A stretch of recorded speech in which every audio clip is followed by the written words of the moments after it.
Oke, saya ucapkan selamat pagi, selamat bergabung di SMK PGRI 4 Kota Kediri bagi siswa baru SMK PGRI 4 Kediri. Perkenalkan, nama saya Ibu Siti Fatullah, nanti akan mengajar mapel sejarah, tapi dalam hal ini saya akan memberi materi tentang tata krama siswa yang harus Anda ketahui semua sebelum Anda nanti siap mengikuti pembelajaran di SMK PGRI 4 Kota Kediri. Pengertian tata krama. Yang dimaksud dengan tata krama itu adalah adat sopan santun atau yang biasa disebut dengan etika. Jadi Anda semua kalau masuk kemanapun harus memakai tata krama atau etika. Ini semua nanti baik Anda di sekolah, di rumah, ataupun di masyarakat, semua perlu kamu terapkan agar kamu itu bisa membawa diri menjadi lebih baik.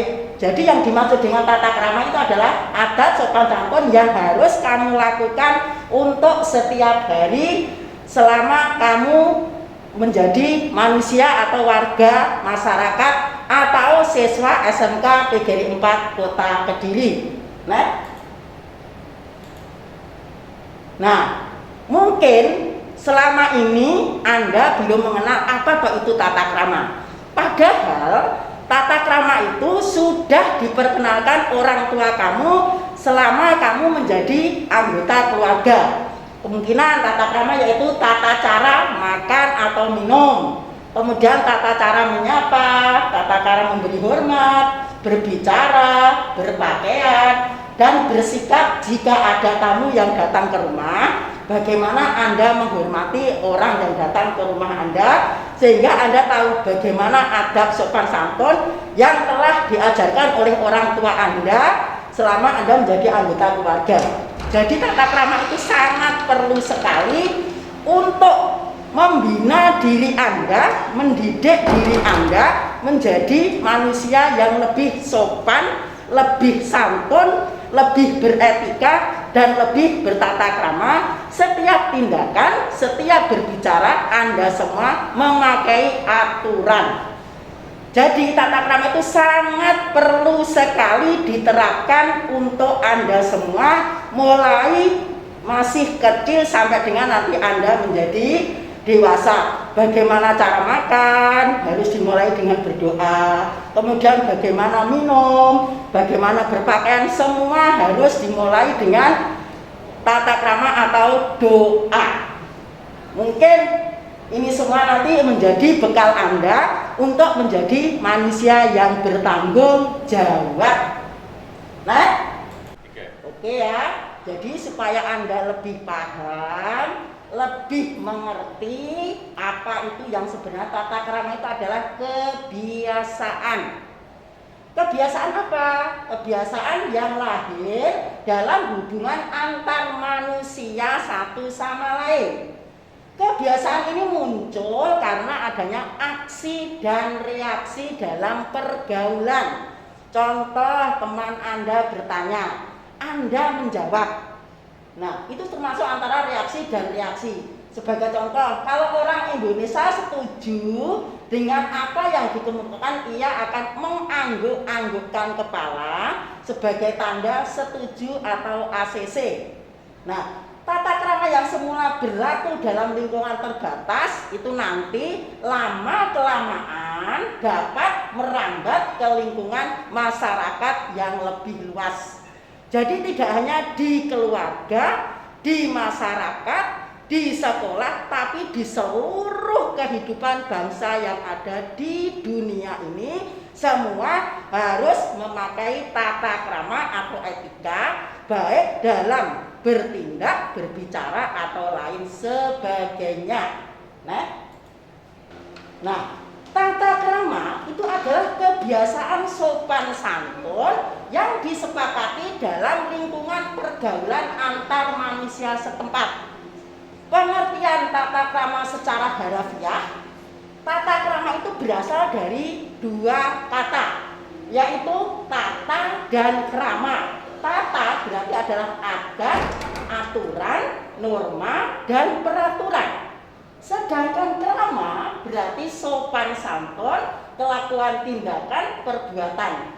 Jadi kalau disimpulkan, yang dimaksud tata krama berarti adab sopan santun, kebiasaan sopan santun, atau tindakan sopan santun. Jadi itulah pengertian dari tata krama. Nah, untuk mengibaratkan bagaimana tata krama itu supaya bisa dibedakan, kita harus mengerti yang namanya tipe manusia. Dalam hal ini, tipe manusia itu ada dua. Yang pertama yaitu manusia tipe durian, yang artinya orang yang penampilannya tidak menarik, kasar, tidak mengandung simpati, namun berhati emas. Hatinya diliputi sifat-sifat terpuji, seperti rendah hati, suka memaafkan, suka menolong, dan menghargai orang, serta tidak menyakiti orang lain. Nah, yang kedua yaitu manusia tipe kedondong.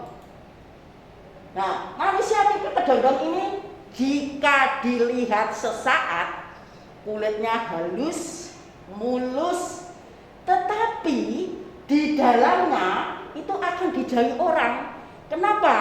Di dalam penuh duri, rasanya tidak manis tapi asam. Nah, makanya sebagai kalau kamu mengerti tata krama, menilai seseorang itu jangan dinilai dari penampilannya, dari kulitnya, tetapi kita harus tahu dari hatinya. Jadi contoh ini tadi sebagai contoh, nanti kalau kamu sudah dewasa, sudah terjun di masyarakat, sudah mengerti apa itu kehidupan, sudah mengerti apa itu norma, apa itu adat, apa itu kebiasaan, dan apa itu sopan santun, Anda insya Allah pasti bisa membedakan jenis manusia tipe apa yang kamu kenal, yang kamu ajak interaksi, yang kamu ajak komunikasi, dan yang kamu ajak bersosialisasi. Jadi kamu paham benar bagaimana watak dan karakter dari orang yang kamu kenal. Next.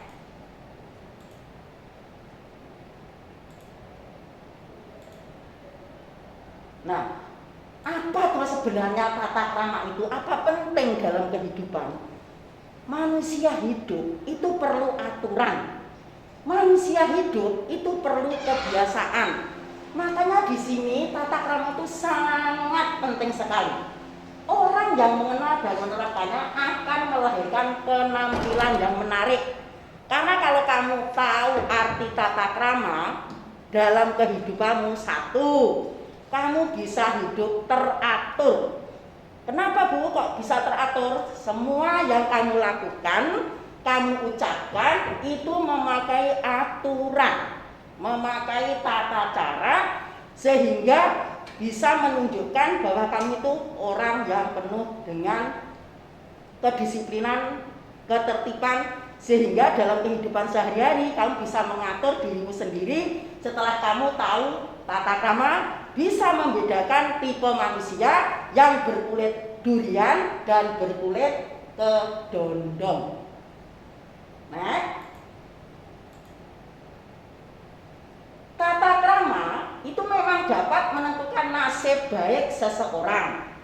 Faktor tata krama yang tidak ditaati terkadang dapat membawa malapetaka. Contoh ini kalau tata krama malapetaka apa Bu? Contohnya, kamu bertamu tidak ketok pintu, kamu mengambil milik orang lain tidak izin. Nah, itu semua adalah melanggar tata krama. Karena tata krama itu bisa tertulis, bisa tidak tertulis. Kalau kamu memang menerapkan tata krama, kehidupanmu akan teratur, kamu akan berwibawa, kamu mempunyai sifat terpuji, bisa menghargai dan menghormati orang lain, dan kebiasaan yang tidak baik bisa kamu jauhkan dari kehidupan kamu. Karena manusia hidup itu perlu yang namanya peraturan. perlu yang namanya norma, perlu yang namanya nilai atau arti kehidupan. Jadi prinsip tata krama ini harus benar-benar kamu terapkan dalam kehidupanmu sehari-hari.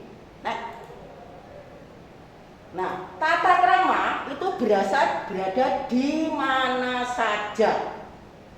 Jadi tidak hanya di rumah, tidak hanya di sekolah, tapi berada dimanapun kamu menginjakkan kaki di bumi. Semua pakai aturan. Kamu datang ke orang lain juga pakai aturan.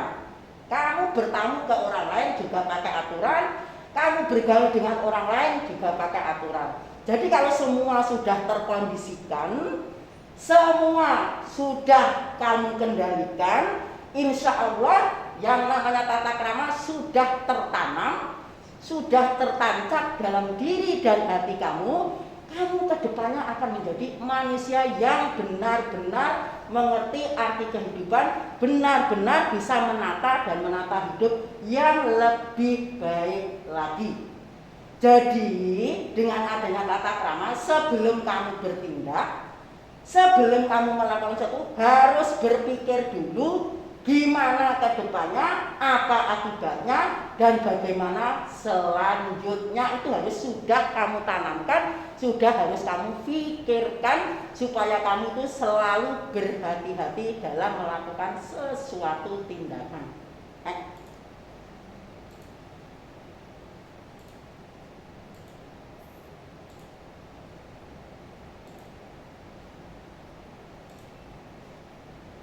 Nah, untuk tata krama itu yang pertama menyangkut tentang pergaulan atau komunikasi. Kamu harus tahu, kamu sering mengatakan komunikasi, komunikator, komunikan. Nah, dari sini kamu nanti akan tahu yang namanya pergaulan atau komunikasi adalah hubungan antar manusia atau komunikasi melahirkan pergaulan. Dalam bergaul, faktor perhatian itu sangat menentukan. Biasanya diawali dengan berkenalan. Dalam pergaulan, orang perlu memahami tata cara dalam pembicaraan, tatap muka, serta pembicara dengan sarana mungkin dengan telepon. Kita harus memakai bahasa komunikasi yang baik, yang sopan. Contoh dimulai dengan assalamualaikum, atau halo, atau hai, gimana kabar. Kemudian kita menanyakan keadaannya. Mungkin dengan itu pembicaraan atau komunikasi akan terjalin dengan baik.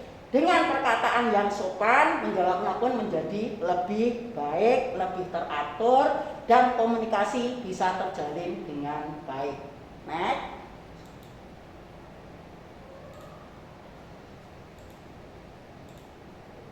Nah, tentang komunikasi itu sendiri diartikan komunikasi mempunyai sifat alami manusia.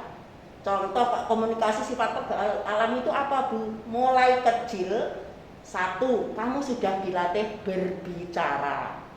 Panggil kata ibu, panggil kata bapak, itu adalah awal komunikasi Anda mulai menginjakkan kaki hidup di dunia. Nah, dengan adanya kamu bisa berbicara, akhirnya terjalin komunikasi dengan orang lain. Dalam pergaulan merupakan arena yang paling banyak menuntut diterapkannya tata krama. Jadi walaupun dalam kerumunan, dalam organisasi yang namanya etika pergaulan itu tetap dijaga dengan adab kesopanan, meskipun hanya dalam pergaulan. Next. Nah, faktor yang mempengaruhi adanya masalah dalam komunikasi atau pergaulan, satu, perlakukanlah orang lain sebagaimana Anda ingin diperlakukan. Ini adalah kunci yang utama. Kalau Anda memperlakukan orang dengan baik, insya Allah Anda nanti juga akan diperlakukan dengan baik. Yang kedua, setiap orang itu mempunyai perbedaan. Nah, yang namanya perbedaan itu jangan jadikan pemicu permasalahan. Justru perbedaan itu jadilah pemicu kedewasaan, semakin eratnya hubungan karena kita bisa memahami sifat satu sama lain. Yang ketiga, kenal dulu baru sayang. Enggak ada pepatah tak kenal maka tak sayang. Jadi oleh karena itu Anda perlu membuka diri agar semakin dikenal. Jadi Anda harus bersifat terbuka. Kemudian yang keempat, cintailah orang lain dan percayakan apa yang terjadi serta mudahlah untuk berkorban. Jadi dalam hal tata krama atau komunikasi, yang namanya kepedulian, yang namanya empati itu sangat diperlukan. Contoh, temanmu sakit, temanmu dapat masalah, dibantu supaya meringankan beban mereka. Nah, itulah perlunya kita empati orang lain karena manusia hidup tidak bisa sendiri.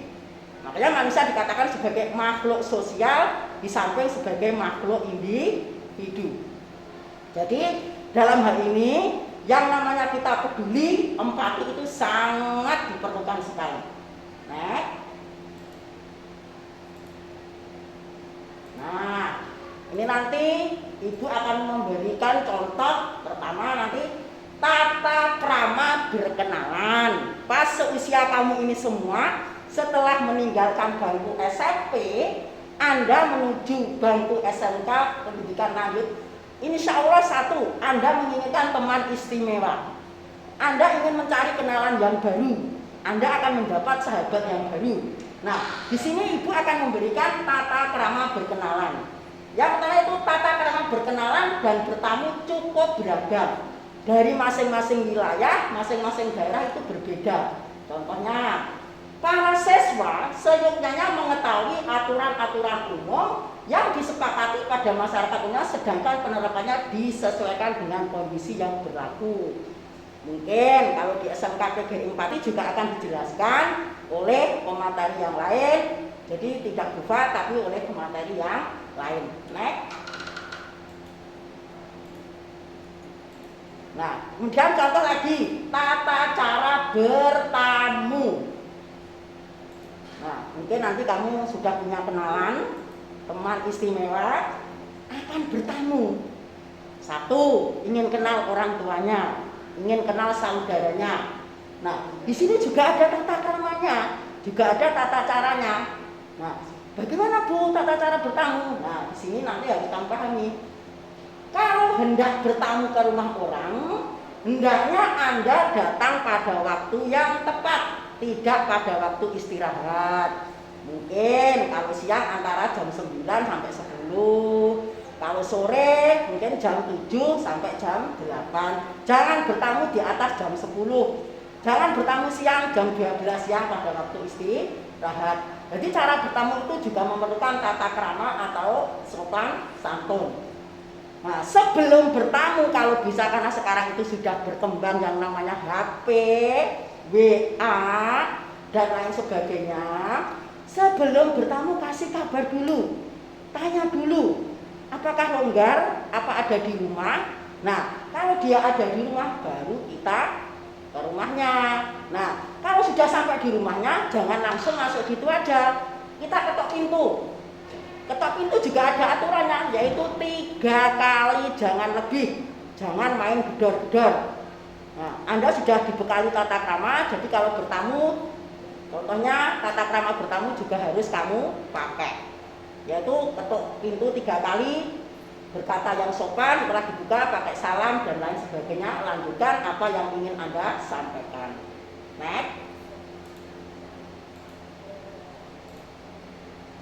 Nah, ini yang harus kamu benar-benar pelajari, yang harus kamu benar-benar tanamkan dalam kehidupan kamu, benar-benar harus kamu praktekkan dalam tata krama. Di sini yaitu tata cara berbicara. Di sini ada pepatah, peliharalah lidah, mulutmu adalah harimaumu. Jadi kalau berbicara, pakailah bahasa yang sopan. Jangan menusuk perasaan, harus bisa mengendalikan diri, walaupun dijawab dengan tidak enak, tapi kamu harus tetap bisa mengondisikan diri dan mengendalikan diri Sehingga dalam berkata-kata kamu tetap berhati-hati supaya tidak menyinggung perasaan, sehingga tidak mengakibatkan suatu hal yang tidak menyenangkan di kemudian hari. Ingat, latih itu lebih tajam dari pisau.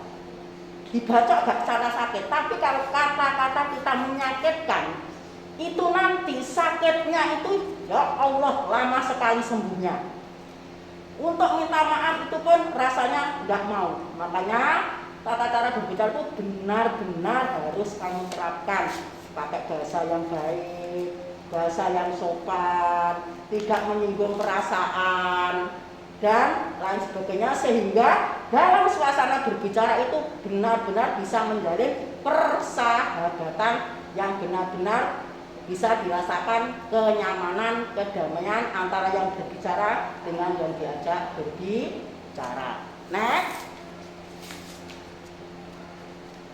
Yang kelima. Nah, kalau dulu belum ada HP, kita mau kenalan itu ada yang namanya surat menyurat. Yaitu tata cara surat menyurat. Nah, sekarang nanti ini yang mengajarkan adalah guru bahasa Indonesia. Mungkin kamu ingin mengenalkan atau berkenalan dengan seorang cewek. Nah, itu surat menyurat bahasanya yang penuh puitis dan romantis. Nah, dalam surat menyurat itu juga ada tataran, yaitu sudah pada kaum remaja sangat gemar ada aturan yang lazim isi surat Anda tinggal dengan yang tidak dikehendaki. Yaitu pakai bahasa yang sopan dan bisa dimengerti. Janganlah memakai tinta merah atau pensil, tapi gunakanlah tinta yang berwarna hitam dan biru. Katanya warna tinta itu mengandung arti sendiri, mengandung makna sendiri. Jadi hati-hati nanti dalam menulis surat. Kalau kamu marah, biasanya pakai tinta merah, biasanya pakai pensil. Tapi kalau kamu hatimu lagi rindu, pakai tinta hitam atau tinta biru. Oke, nah.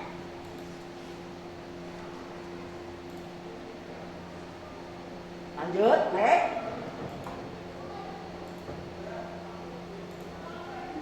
Nah, ini cara berpakaian. Nah, ini nanti kamu setelah menjadi siswa SMK PGRI 4 itu harus mengenal seragam yang ada di PGRI 4. Nah, ini cara berpakaian yang Senin dan Selasa. Kamu pakai abu-abu putih dimasukkan, pakai ikat pinggang, pakai dasi lengkap dengan atribut.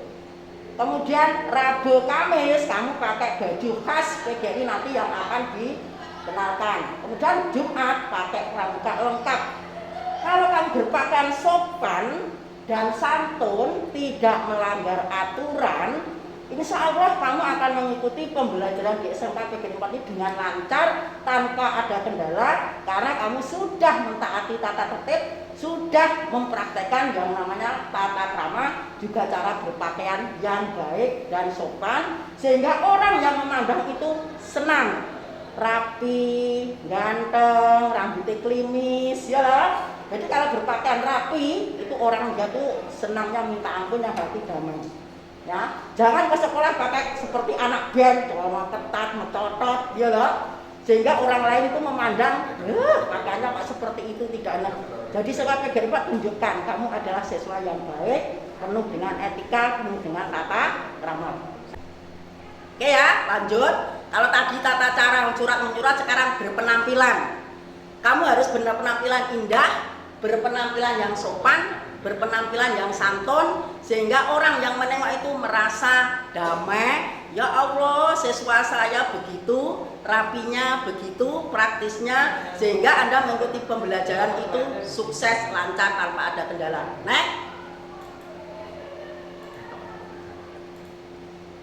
Nah, ini ukuran ketampanan. Kebanyakan siswa SMK PGRI adalah laki-laki.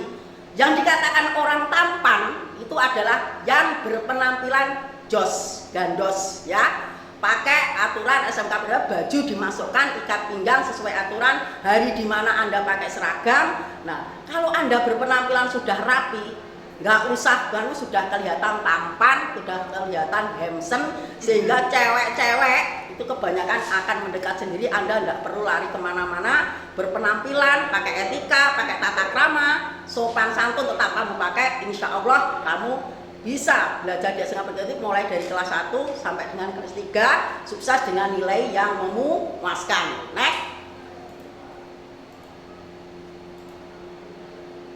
Cara berjalan juga diatur. Contohnya kamu gandeng cewek, laki-laki harus di depan, perempuan harus di belakang. Kenapa seperti itu? Karena laki-laki itu bersifat melindungi, mengayomi, menjaga supaya tidak terjadi permasalahan. Next.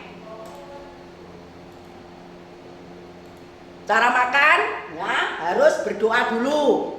Ya, tidak harus bagaimana cara menyendok, bagaimana cara duduk, semua ada etika, semua ada tata krama. Jadi, cara makan itu harus dimulai dengan doa, diakhiri dengan doa, bismillah, mungkin kamu bisa diakhiri dengan alhamdulillah. Nanti kamu terapkan pada kamu makan di rumah, dimanapun, kalau kamu diajak makan siapapun, terapkan yang namanya tata cara makan, berdoa di awal, diakhiri dengan alhamdulillah di akhir selesai makan. Nah, jadi itu semua tentang tata krama yang harus kamu ketahui selama kamu masuk di SMK Pegiri 4. Bu Fat harap kamu kerasan betah di SMK Pegiri 4 mulai kelas 10 sampai kelas 12 sukses dengan nilai yang gemilang. Ingat pesan Bu Fat, terapkan tata krama dimanapun Anda berada, terapkan etika dimanapun Anda berada, dimanapun kapanpun yang namanya tata krama tetap dibutuhkan, tetap diterapkan supaya kehidupan kamu penuh wibawa, penuh tanggung jawab. Bu Fat akhiri sekian, kemudian sampai nanti bisa mengikuti kembali materi yang lain. Oke, SMK bisa, PGRI 4 hebat, jos, gandos, sip.